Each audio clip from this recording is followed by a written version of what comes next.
Je, kifaa chako kinahitaji kutengenezwa? Tunatoa uchunguzi wa bure. Bila simu au safari, tunachukua kutoka mlangoni mwako na kurudisha. Kabla ya ukarabati, tunatuma bei na tunaendelea tu baada ya idhini yako. Rahisi, wazi na kitaalamu. Kiungo kiko kwenye maelezo.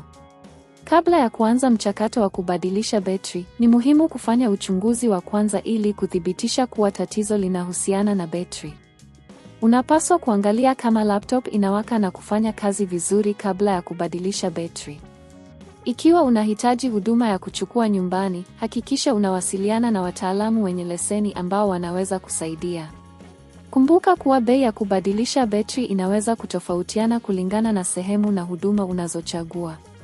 Sasa hebu tuanze na mchakato wa kubadilisha betri. 1. Zima laptop. Hakikisha laptop yako imezimwa kabisa na uondoe nyaya zote za umeme. 2. Ondoa kifuniko cha nyuma. Tumia screwdriver yenye ujazo sahihi kuondoa screws za kifuniko cha nyuma. Hakikisha unaziweka mahali salama ili usizipoteze. 3. Tafuta betri. Baada ya kuondoa kifuniko, tafuta betri ya zamani.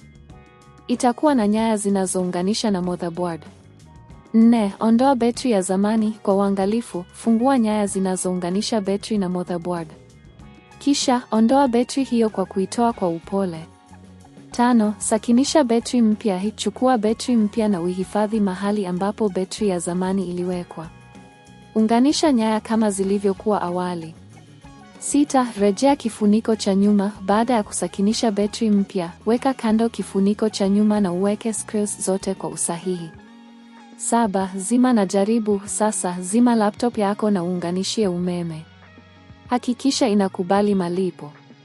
8. Fanya uchunguzi wa mwisho. Baada ya kuanzisha, angalia kama laptop inafanya kazi vizuri na betri inachaji kama inavyopaswa.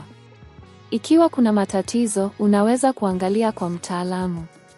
Kwa jumla, kubadilisha betri ya Asus VivoBook 1504 ni mchakato rahisi ambao unaweza kufanywa nyumbani.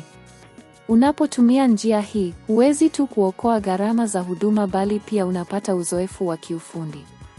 Ikiwa unahitaji msaada zaidi, usisite kuwasiliana na wataalamu wetu wa huduma.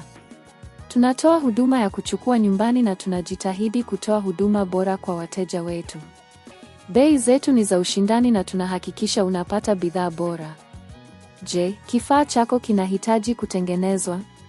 Tunatoa uchunguzi wa bure. Bila simu au safari, tunachukua kutoka mlangoni mwako na kurudisha. Kabla ya ukarabati, tunatuma bei na tunaendelea tu baada ya idhini yako. Rahisi, wazi na kitaalamu. Kiungo kiko kwenye maelezo.